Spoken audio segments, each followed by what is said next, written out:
Hey musicians friend, Justin Norvell here from Fender Musical Instruments. We are here in Corona, California at the plant where the magic happens. This is where we make the guitars, basses, amplifiers, so come on in, let's check it out.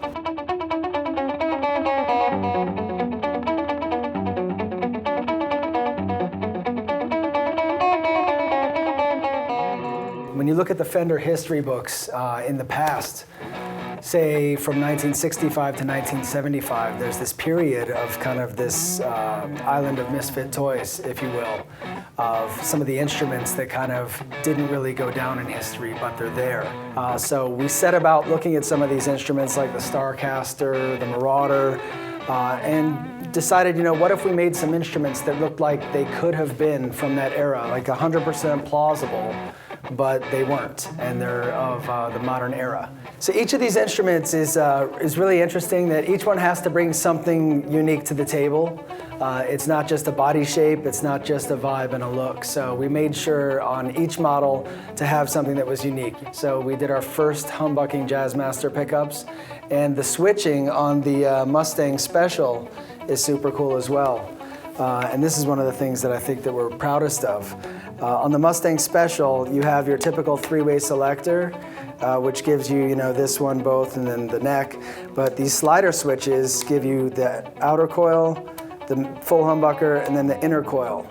So you end up with 15 different tonal options, but it's not too complicated. It's pretty intuitive. The Jaguar reverse bass has a high mass bridge on it.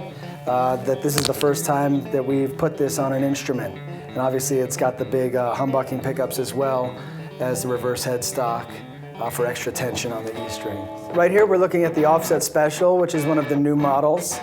And actually right here we have the first prototype of that model, which is pretty cool to be able to see them next to each other. And it kind of gives you a peek into some of the design process or design elements.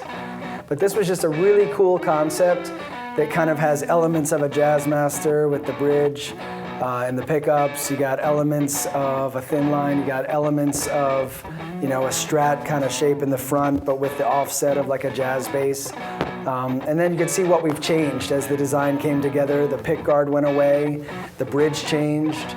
The control assembly, we lost the plate and the pick guard, and we went to a Jazzmaster shape of a headstock, a little bit bigger than a Strat, and lost the Tele headstock. This was the first iteration of what became the Mustang Special. And you can see that the body shape is kind of intact, but where the jack is, what kind of bridge it had, how the control assembly looked, the switching and the pickups, basically in the paint job, this one kind of got completely redone. But you can see that the general stylistic element was there and it just kind of got refined.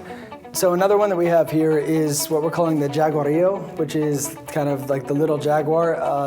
The Jaguar is in its 50th anniversary this year. Got quickly adopted by surf music and then later kind of punk, post-punk, grunge, etc. So you get the slinkiness and of the 24-inch scale, you get the cool look of the Jaguar, but at the same time you get a much more tonally versatile instrument. But unlike a Strat, you still get the cool Jazzmaster vibrato. And we pulled it forward, as you can see, it's usually more back here. And we did that actually to increase the break angle right here. So when you have this break angle, the strings don't move around as much.